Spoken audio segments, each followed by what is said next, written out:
And now, if you would, let me introduce you to my world record lake trout. Hey folks, do me a favor, practice CPR, catch, photo, and release. The future of fishing is truly in your hands.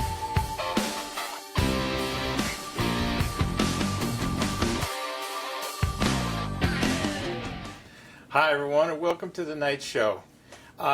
We had a little problem here at the studio. We got hit with a direct lightning strike, so we're going to be working with potentially some problems, but if we do, we'll take care of them.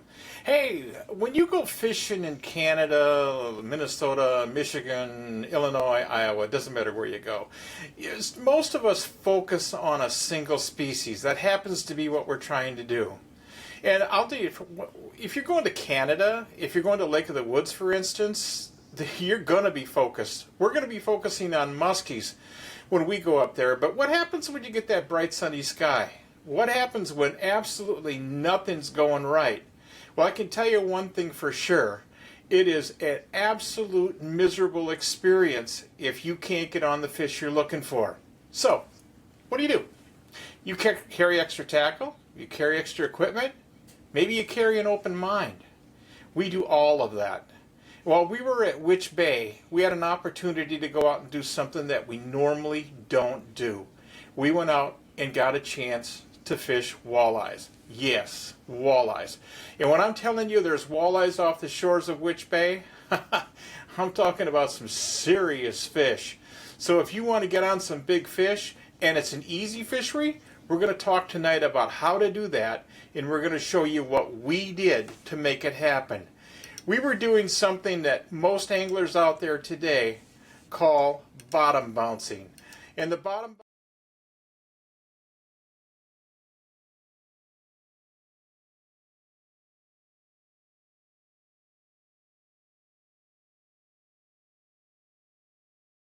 Now, what we showed you there was a bit of a piece that had sand or muck. And that muck and sand is going to be around. It's going to be around all the elements that you're fishing. It's going to be on the edges, the perimeters, if you will, and sometimes you're going to even find it up on top. But the truth of the matter is, when you have an opportunity to go fish like this, and you have somebody like Tim, or Dick, that's going to be taking us out on the water, we're going to take full advantage of it. This is one of the things that we did. So you've got contact with what's going on, and you're trailing a bait behind it. So consequently, that said, you have an opportunity to feel not only the bottom, where you are in relationship to the bottom, but you actually also get to feel the fish come up behind it. Now, if you notice right above my head in the graphic, well, that is a soft plastics, folks. We're going to be talking a little bit tonight about the variables that you can use when you go out and do this kind of stuff. But the truth of the matter is we never touched live bait, not once. And that's a critical factor. That is a big deal.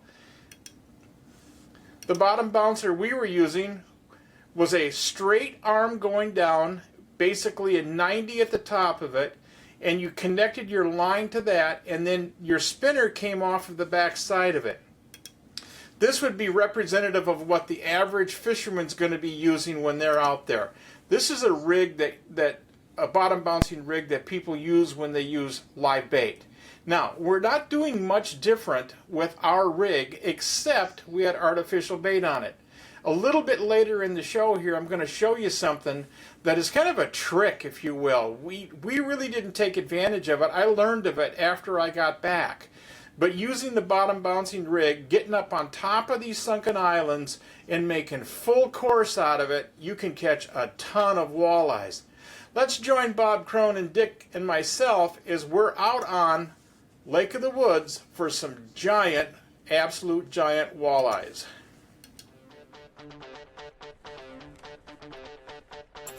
Oh, look at that. Oh, big fish. Big fish. This side over here? That is a 50 fish. Folks, you're seeing it right now. My 100th just came in the net at Witch Bay Camp. Holy smokes, Rocky. He ate that thing. Hi everyone, Bob Mehsikomer here for Grant Rods. You know, musky fishing's a tough deal. and the job's not done till she's in the bag. Well, how do you do that? It's pretty simple. You need big dog rods from Grant Rods. For your next rod, call them at 847-577-0848. Building custom rods since 1983.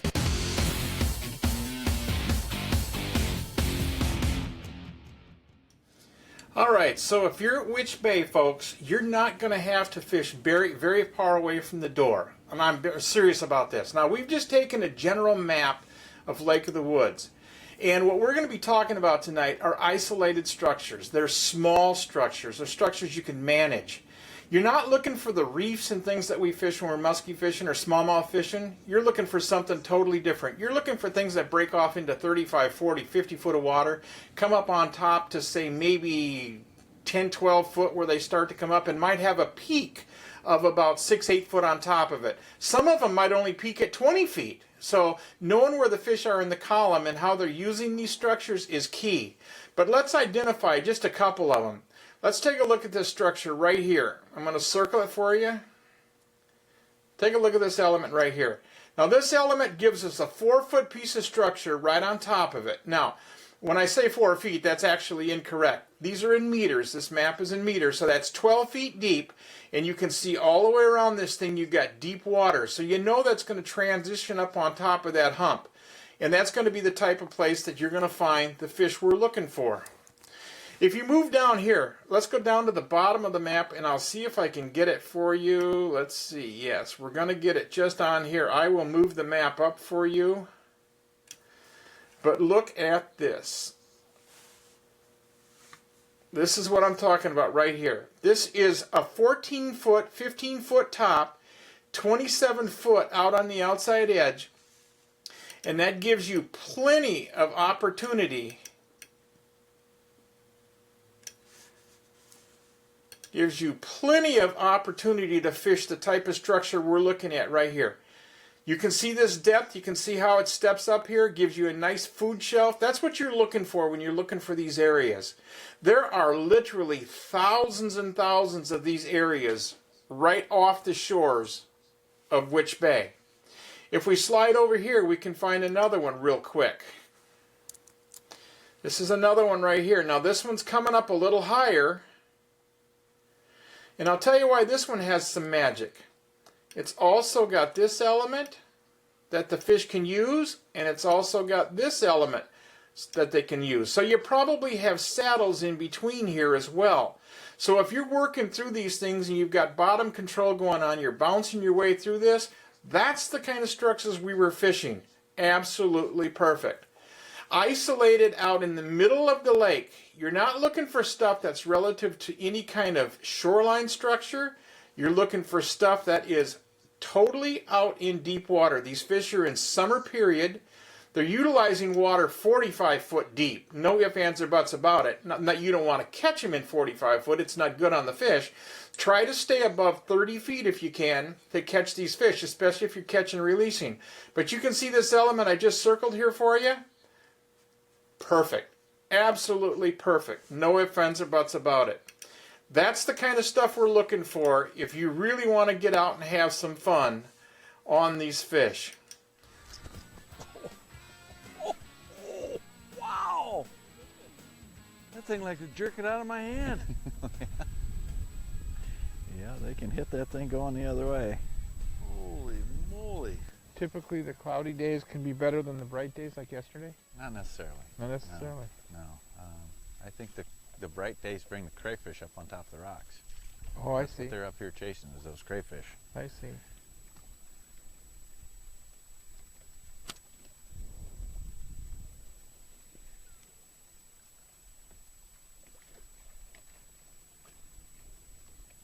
There's one. Starting to shallow up here now.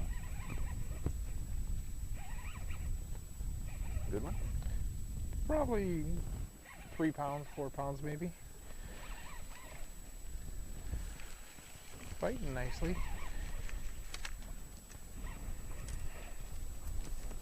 Out here for you.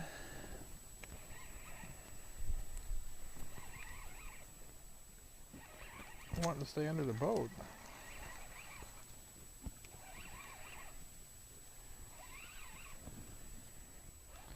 fish. They're very nice.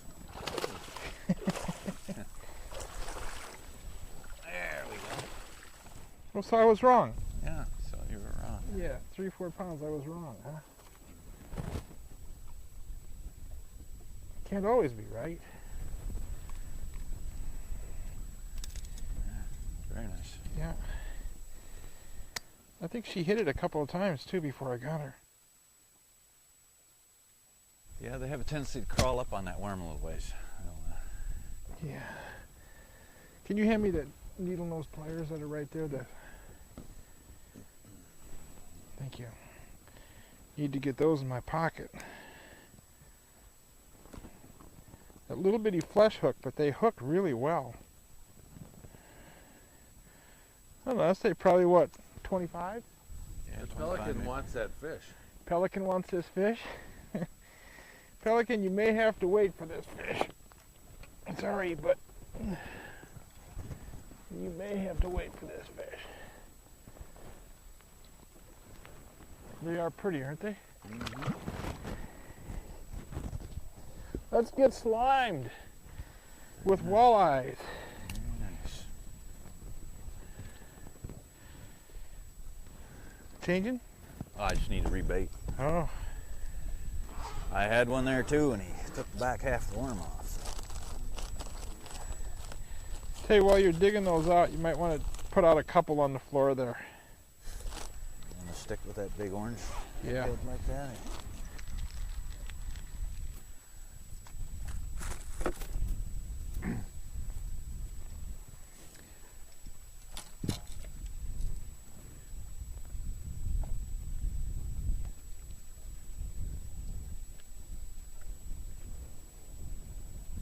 Getting deeper?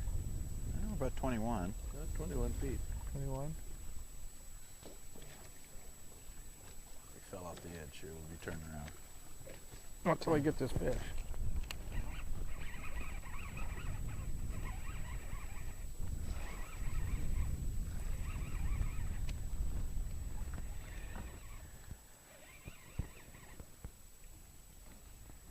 Nice. Yeah? No, he's okay. Yeah, that's a nice one.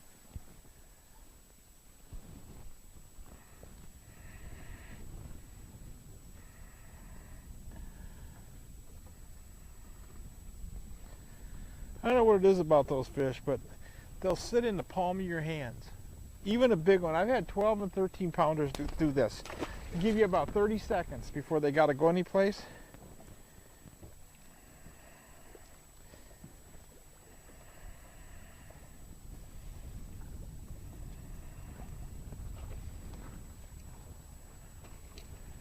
We're going back into it. Yep.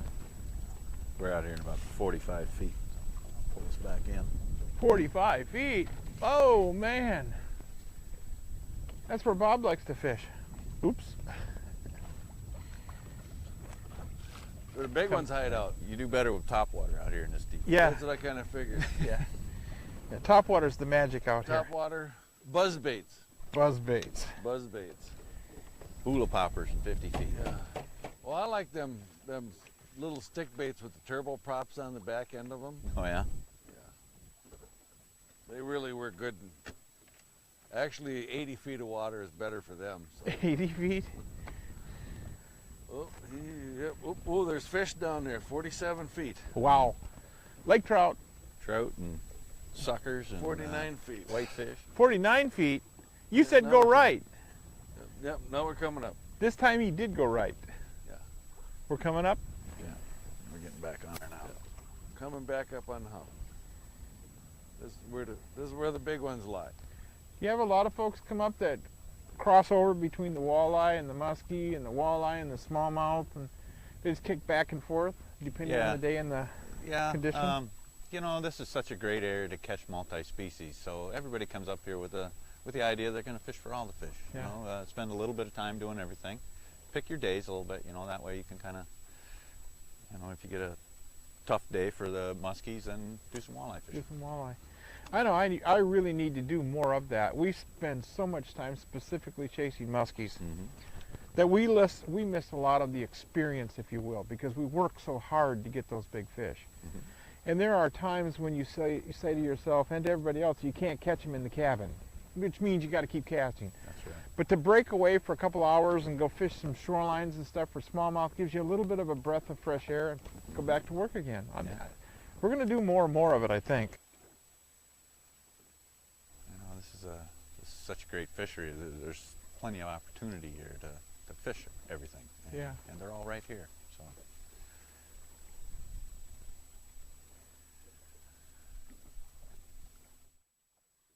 You know, there's big smallmouth in here. Somebody said there was big walleyes in here. 28, 29 inches. 29, was that about 25 that? About that. About 25, yeah, that's... We had one yesterday. It was about 24, wasn't it? Yeah, So, 24, 25 in that bright sun. Yeah. And what people don't realize too is, well, maybe they do or they don't, it doesn't really matter, but we're only spending 2 or 3 hours on the walleyes. We're spending, what, in a week, we probably spend an honest 80 hours for the muskies. Time on water, not necessarily casting, but time on the water for them, devoted to them.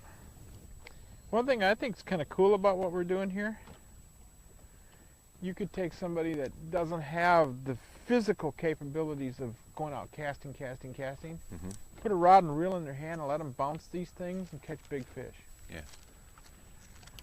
I mean, that brings in a lot of elderly people and young people, Yes. both. I mean, both ends of the spectrum.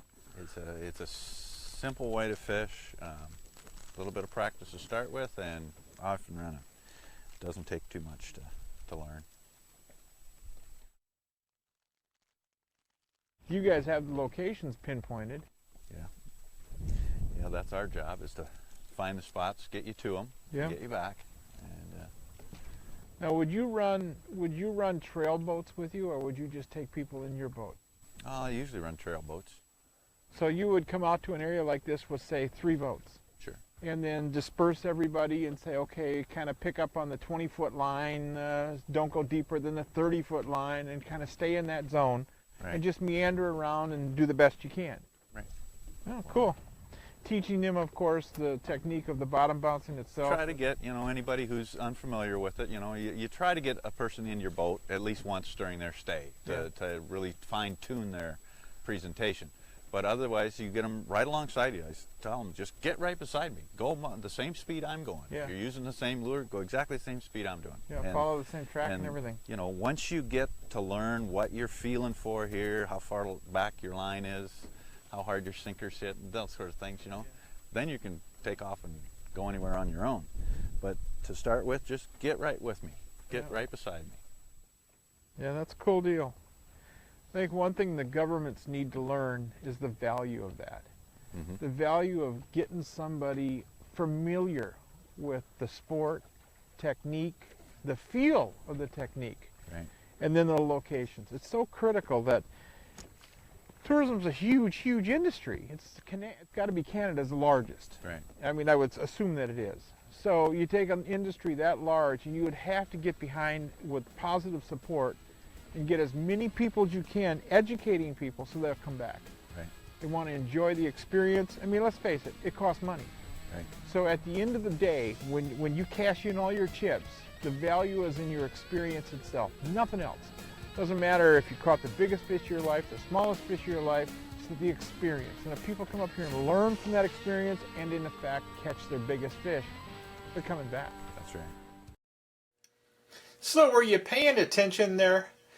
It is important to have fun. And it's important, like I said on the video, that the government starts to understand there are people with skill sets. And these people with skill sets may not always be Canadians. They may be people from other places. It's the skill set that's on the water that teaches somebody how to do something. It's that excites them. It's that makes them come back.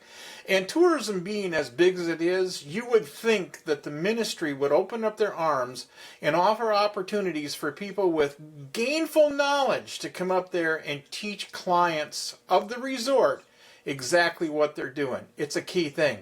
We're going to talk a little bit about the actual bottom bouncing rigs we were using, but before we get into that, I want to talk about the blades.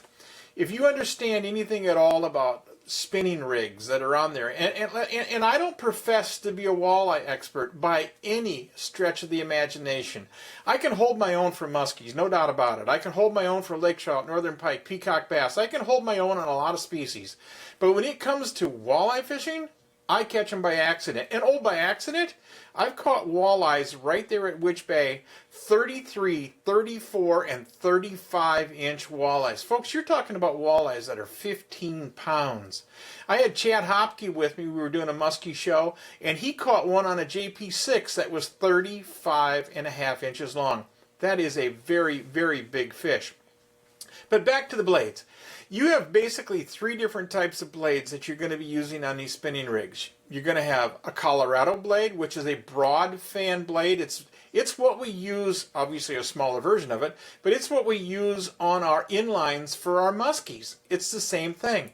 And of course, then you have an Indiana blade, which is a little softer in terms, it's elongated. The cup on the end of the blade isn't nearly as radical, and it doesn't have nearly as much thump. And then you have a willow leaf blade. Willow leaf is even longer yet. That willow leaf blade has a lot of flash. It's a flamboyant blade, if you will, but it doesn't put off much vibration, and it certainly doesn't pull hard. Now, the reason I'm telling you about these three blades is because based on your wind conditions, your boat speed, where your fish are, and how you have to regulate your control, your blades actually affect the depth of your presentation. You take your Colorado blade, when it's spinning back there, it's got a lot of resistance, so it's going to have lift. This lure with a Colorado blade on it is going to make your plastic worm run higher in the column. Hence, just the difference. If you're running the willow's going to let that thing sink down in the water a little bit more. Let's take just a second here and look at a couple of rigs that we put together for you. Now, the rig that you see that's marked as number 1, that's a straight shaft rig. Now, I don't know anything about that. I know that people use them. It isn't what we were using, but people do it. They're very good from what I understand if you're working with really jagged stuff and you're doing a lot of vertical. Picking it up, putting it down, picking it up, putting it down. And then the one down, the number 2, is very much representative of what we're using, except a smaller version. The smaller version that we're using had a longer arm on it, much like the number 1. And what we did also is we bent the wire back at the base where the weight is. We swept that wire back, and it gave us a softer approach to the bottom itself, which we found to be advantageous. Number 3, that's going to skid over the boulders. That's going to skid around things a little bit easier. You can see your presentation's going to run more straight back behind it, but yet you have bottom control, and you're going to be running a faster presentation with that one. Right behind me, and I'll remove myself. I don't think I can because of what we're doing. I think we're going to lose our audio if we do. Let's just see what happens here. If it does, then I'll come back to it again. Miracle of television. So that being said, take a look at number 6, number 5, number 6, and number 7.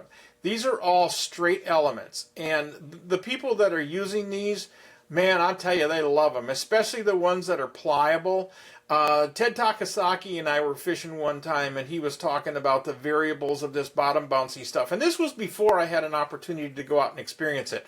So again, these are the different types of things you got. There's weight to be considered, there's blades to be considered, there's angle of the wire to be considered, and there's also how far back you're running your bait to be considered. All of these things need to be considered. So you might have a handful or a boat full of these elements in your boat just to get the job done. Another process that let me move myself over here real quick. I'm doing this all by myself tonight. There we go. This is more typical of what we were doing. This is a straight bottom down on it. You can see the float. Now, this is something different than what we were doing. The float between the hook and the connection to the bottom bouncing rig itself. That's going to elevate your presentation for you. So let's say the fish are suspended. They're higher in the water column than you want them to be. Well, this gives you an opportunity to gear yourself, gauge where the fish are on your graph or your locator, and then turn around and set your bottom bouncing rig up with a float device that allows you to elevate your presentation and get right square in front of the fish. Here's the live bait rig. You can see the element right above my head.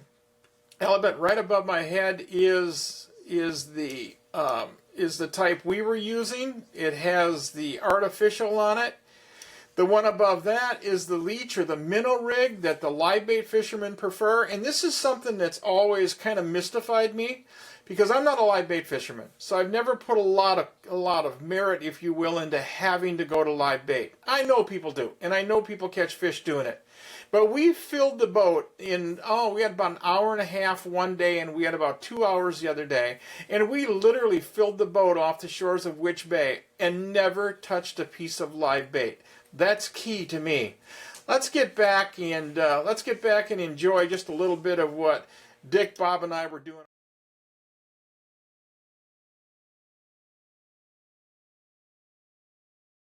This is the rig. See the spinner going through the water? You can see how the blade is spinning. That's a Colorado blade that you're seeing there. In a second, I'm going to take you below the water, and you can actually see it coming forth. It's a very, very short presentation. Watch it here. And that's what we're talking about. A lot of vibration and a lot of lift, and quite frankly, a very good way to catch fish. The summer sun never sets upon the Alaskan pike of the Unoko, in the heart of breathtaking Alaska. Evenings will be shared reliving the battles of Monster Pike. The Midnight Sun Trophy Pike Hunt is on, aboard the 67-foot luxury houseboat, and you're in command. If you're not, you should be. Contact the Midnight Sun Trophy Pike Adventures by calling 800-440-7453 or email them at mstpa50@gmail.com. There, on your left, you can almost see it. One of the most magnificent sights on the planet, Lake Athabasca, nestled just below the 60th parallel. Lake Athabasca hasn't changed in nearly 1,000 years, with its pristine shorelines, pure crystal clear water you can actually drink, and countless fish. Boy, has she got fish that is for everyone willing to travel to Otherside River Lodge. From the magnificent world-class northern pike that prowl these waters to the oldest and biggest lakers on the globe, Athabasca has it all. Otherside River Lodge caters to the true sportsman seeking an all-American plan guided package with 3 incredible meals a day and memories you won't find anywhere else. Records have been broken by guests at Otherside River Lodge in the past. You could be next. Book your dream trip of a lifetime to Otherside River Lodge, where fishing dreams do come true. Call Cliff or Stella toll-free at 1-877-922-0957. You watched us move ourselves around when we were on the reef, going from side to side, up and down, over the top, down to 45, 47 foot of water, back up to 20, 25 foot. We have to move around these things. The calmer the water that gets, the more spread out the fish are going to be. If you had real windy conditions, these fish might lock up on the windy side where the wind is blowing in, if it's shallow enough for that wave action to actually affect the lake, and they'll stack up on that side. But when that wind calms down, when everything starts to become quiet, these fish get up and meander all over the tops of these structures. And one of the things that Dick pointed out, which I think is pretty important, is the crayfish. These walleye are up there on the crayfish. You notice that big bright burning orb above us? Well, that's the sun. That's the kind of thing when we're musky fishing that I don't tolerate. I just don't do well under it. And I prefer to choose the times that I fish my muskies, and these kind of days where it's flat, it's calm, it's sunny, all of this seems to be very productive for the walleye. And Dick and I and Bob had one of those situations where we had a lot of fun with them. Now, what I want to show you is a graphic that basically talks about the 2 different ways that you can do things in terms of lure presentation. Now, we didn't do this on the water. We didn't talk about it. We didn't touch on it. But if you're running a situation where the fish are all over the column, let's say they're not down at the bottom. Let's say that you got fish suspended. You have some down at the bottom and some suspended up higher. If you take a little bit of time, you can run multiple rigs off behind your boat. You can run a slow throbbing crankbait back there, and you can also be bottom bouncing at the same time. I caution you in this though. Make sure that your trolling rig is of longer length. Your bottom bouncing stays close to the transom. You don't want to be tangling up your lines. It's not what you're there for.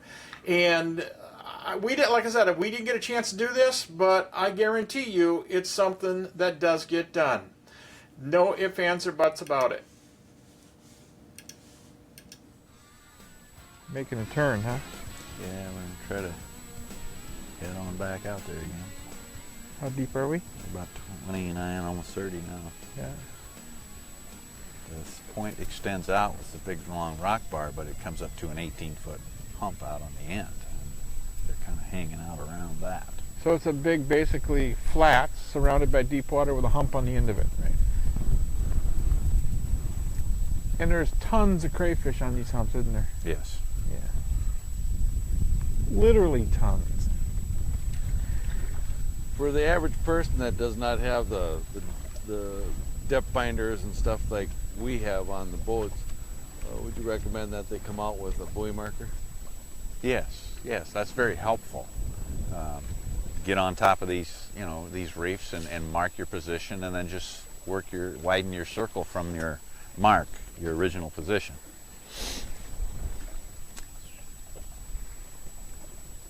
How many people tangle up their lines? Yeah, sometimes you get too many people fishing on the same side of the boat. But what usually? Oh shoot, I missed mine. You missed yours? Yeah, you took off like a rocket. Yeah, I got a little one. Whoa, my reel. There we go. Come here, girl. Usually happens is they're using different size weights. Oh, I see. And one will be back so much farther. Toe length is different You then. need to get the lighter weights in the back, Yeah, heavier weights toward the front, and then you keep from getting tangled. makes sense.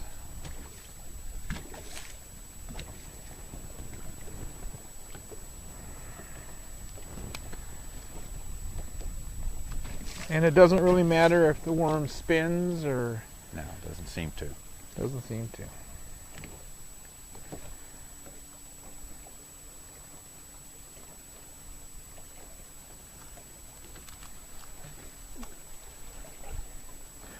Just so long as the blade's spinning. Yeah.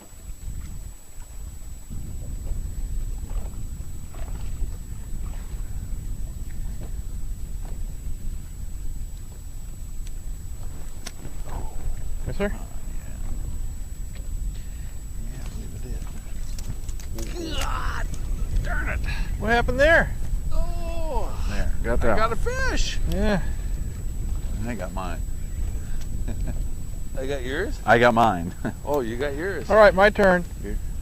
Got a double going?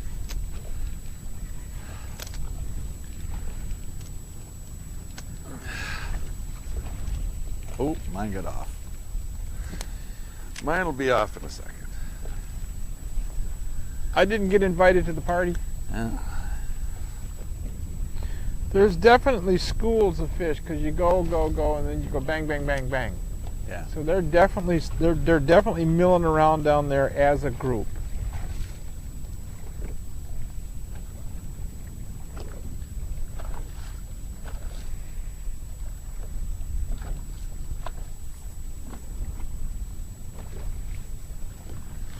I think they usually hang around a particular reef for a period of time until they kind of get it cleaned out. They Yeah. either get all the crayfish gone or all the minnows, and once everything moves off or the crayfish are gone, then they start rummaging around and they find another one. Find some more for it. I know they had done some tracking studies down on the river, and they say that those walleyes will move as much as 10 miles in a day, Really? but they don't move that every day. Right.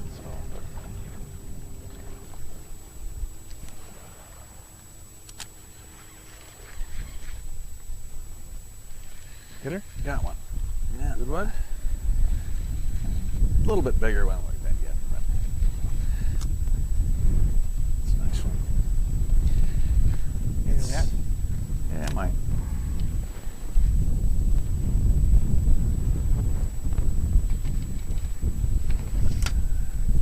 It's a little lighter weight than musky net.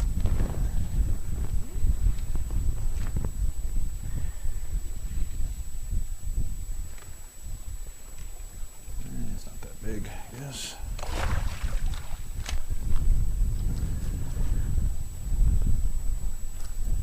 Got her? Yeah.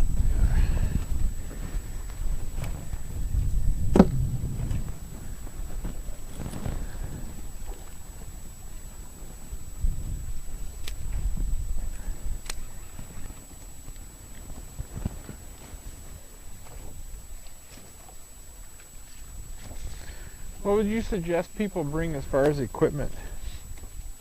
Well, for this bottom bouncing like this, I like a medium to a medium heavy rod, 6 to 6.5 feet, with a good bait caster.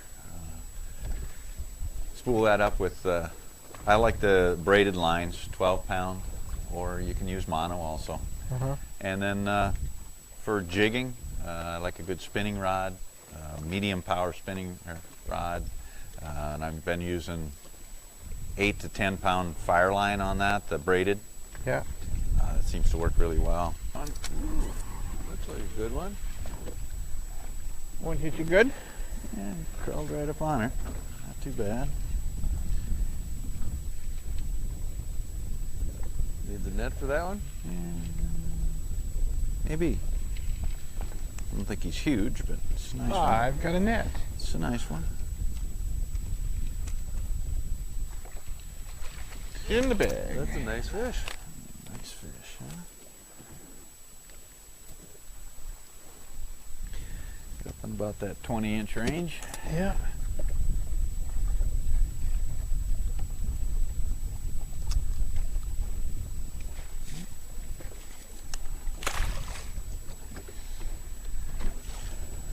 And I'm still amazed that we haven't touched a piece of live bait. Doing this all with artificial.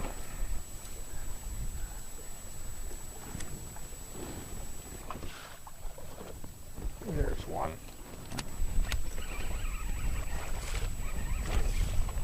Here's one. Got a double going, do we? Yeah. If I could do my part. Triple them up, huh? Well, this one feels pretty good. He's there, and he's gone. Need a net?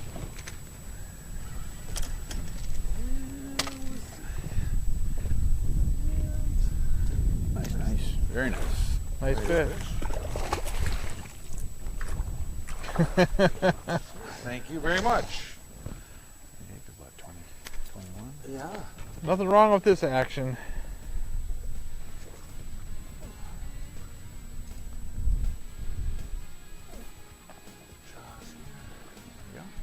Oh, thank you very much.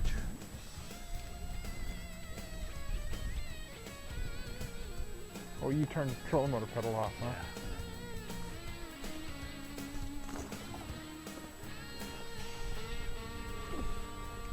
That was sweet. Bing, bing. Bing, bang.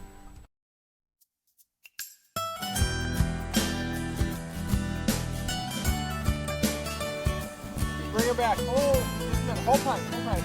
Hi everyone, Bob Mehsikomer here. You know, I've got a place, a very, very special place in my heart. It's Osborne Bay. Food's been excellent. Randy did a great job, the guiding service. Randy started taking us out when I was 10, and we've been catching big muskies ever The since. accommodations here are fantastic. Check out Century Lodge on Osborne Bay. Come on, bring her back.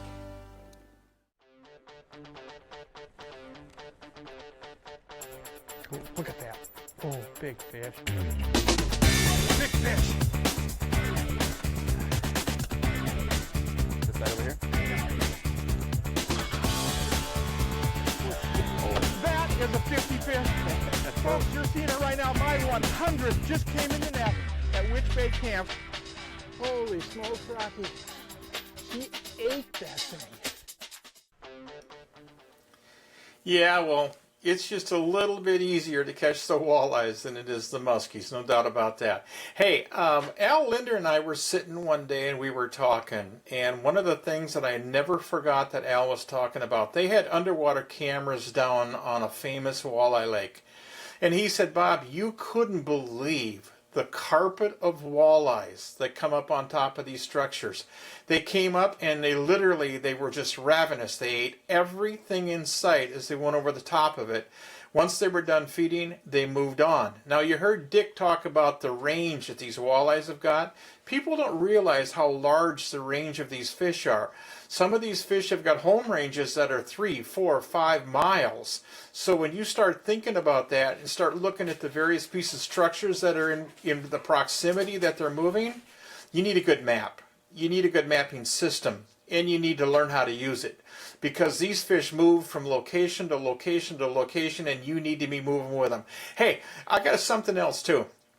Look around us while you're watching this video. Count the boats you see. 0. None.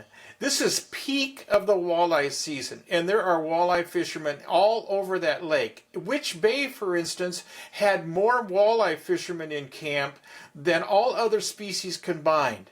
And still, we're sitting out there, not one other boat in sight. And it wasn't because we're in a secret place, it's because there's that many places to fish.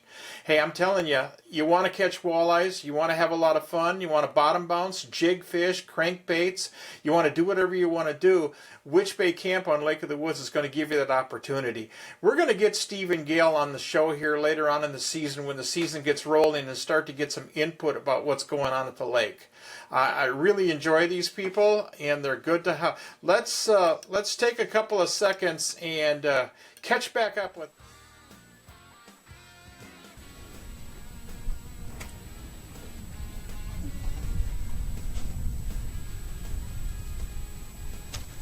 I saw that one. That too? Yeah.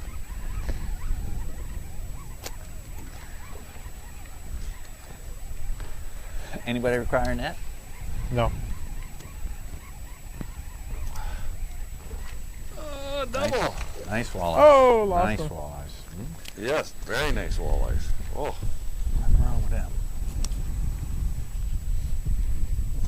Lost them right at the boat.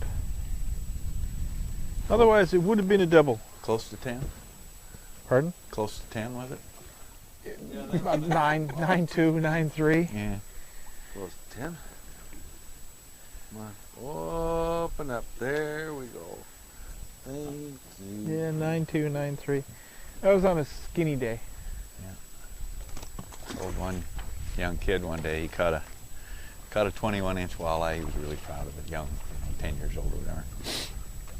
And I asked him the next morning, I said, now how big was that fish? He says 21. I said, no, it was 22. It grows an inch every day until the day you leave.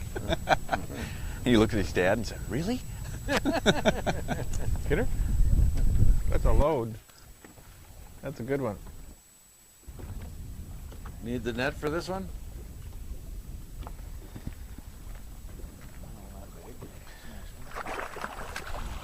I've seen worse. Yes, that's a very nice walleye. Here? I've seen worse, you bet. It's so clean.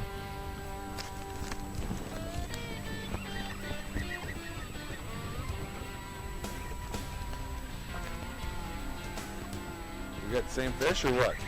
I think so.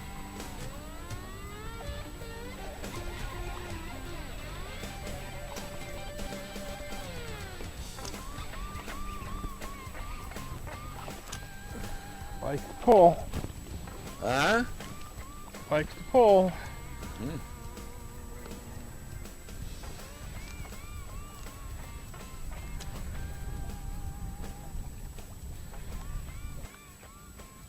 They are pretty fish. Look at them golds. Oh, I know. Gorgeous. They are really beautiful fish. So, you honestly think you want to catch walleyes, huh? You honestly want to do musky fishing 24/7?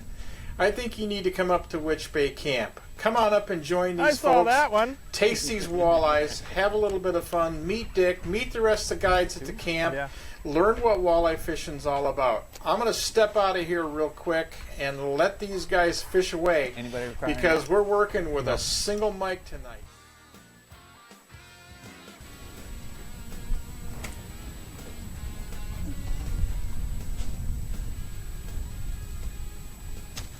I saw that one. That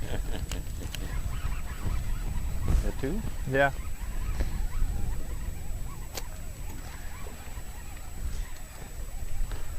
Anybody require a net?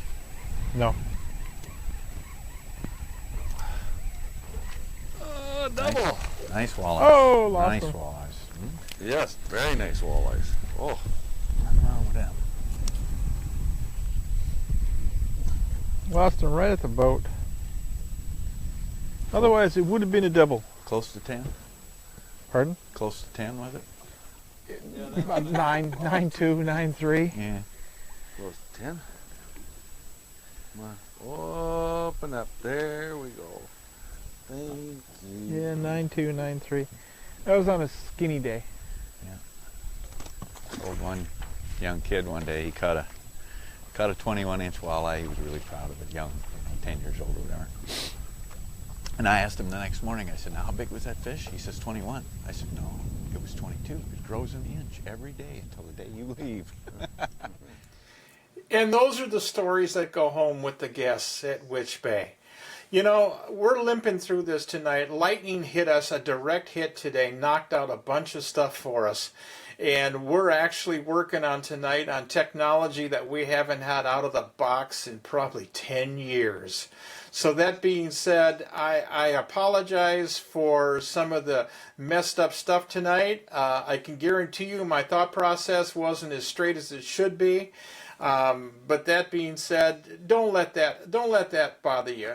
Get up there to Witch Bay. Get up there and go walleye fishing. And if you don't want to go to Witch Bay and do some walleye fishing, there's other places. Just get on the water. Get your crankbaits, your jigs, your bottom bouncers. Get out there and have some fun. I personally want to get up there and do a little walleye fishing myself. I'm not even certain if Dick is still in camp anymore. Dick is actually a contractor, but he does work at the lodge from time to time, take special groups out. So you might want to call Steve and Gail and find out if Dick is going to be around the camp when you're going to be there, or find out when Dick is going to be there, if he is, and then book yourself in there at the same time, because this guy knows more about the walleyes on Lake of the Woods than anybody I've ever talked to. He can show you where they are, he can teach you how to catch them, and you can fill the boat. We caught hundreds of walleyes in the little bit of time that we fished them. And like I said earlier, Chad Hopke, he and I caught big fish. Matt Thompson, he and I caught big fish, 32, 33, 34-inch walleyes on musky tackles, on big musky tubes. So consequently, that being said, they are there. They're there for you to enjoy. That being said, God bless everybody. Hey, listen, thanks for watching tonight, and thanks for letting us come into your living room. Let us come in and impart some of our knowledge and our video and some of the skill sets that we've developed over the years, and maybe help you get to the next fish. Make you get your next fish in the net, if you will. Down the road, I want to get Jim Grant on the show, because Jim Grant makes the rods that you go fish walleyes with, you go fish smallmouth with, muskies with, and I would have loved to have Jim on the show tonight so we could talk about the variable walleye rods that are available. He's got an entire line of rods that you folks need to be aware of. With that being said, hey, this is Bob Mehsikomer. I want to say God bless to everybody, and do me a favor. Go out there and kick a little tail. There, on your left, you can almost see it. One of the most magnificent sights on the planet, Lake Athabasca nestled just below the 60th parallel. Lake Athabasca hasn't changed in nearly 1,000 years, with its pristine shorelines, pure crystal clear water you can actually drink, and countless fish. Boy, has she got fish, that is for everyone willing to travel to Otherside River Lodge. From the magnificent world-class northern pike that prowl these waters to the oldest and biggest lakers on the globe, Athabasca has it all. Otherside River Lodge caters to the true sportsman seeking an all-American plan guided package with 3 incredible meals a day and memories you won't find anywhere else. Records have been broken by guests at Otherside River Lodge in the past. You could be next. Book your dream trip of a lifetime to Otherside River Lodge, where fishing dreams do come true. Call Cliff or Stella toll-free at 1-877-922-0957.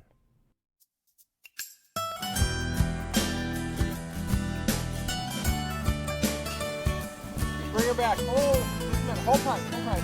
Hi everyone, Bob Mehsikomer here. You know, I've got a place, a very, very special place in my heart. It's Osborne Bay. Food's been excellent. Randy did a great job guiding service. Randy started taking us out when I was 10, and we've been catching big muskies ever The since. accommodations here are fantastic. Check out Century Lodge on Osborne Bay. Come on, bring her back.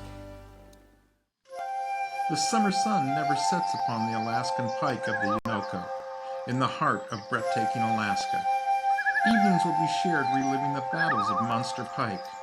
The Midnight Sun Trophy Pike Hunt is on, aboard the 67-foot luxury houseboat, and you're in command. If you're not, you should be. Contact the Midnight Sun Trophy Pike Adventures by calling 800-440-7453 or email them at mstpa50@gmail.com. Hi everyone, Bob Mehsikomer here for Grant Rods. You know, musky fishing's a tough deal, and the job's not done till she's in the bag. Well, how do you do that? It's pretty simple. You need big dog rods from Grant Rods. For your next rod, call them at 847-577-0848. Building custom rods since 1983.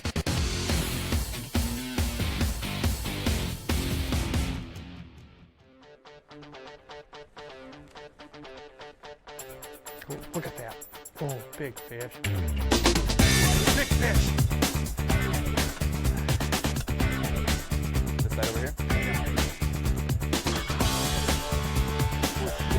That is a 50 fish. Folks, you're seeing it right now. My 100th just came in the net at Witch Bay Camp. Holy smokes, Rocky. She ate that thing. Well, that's it for the night, folks. This is Bob Mehsikomer for Fish and Sticks. I want to say thanks again for you letting us to come into your living room and enjoy this show that we put together tonight for you. I have absolutely nothing but total admiration for Steve Gale and all the people up at Witch Bay. Get on up there, go on up and enjoy what they have to offer. I think you'll have a really good time. There's no ifs, ands, or buts about it in my mind. We'll see you folks next week.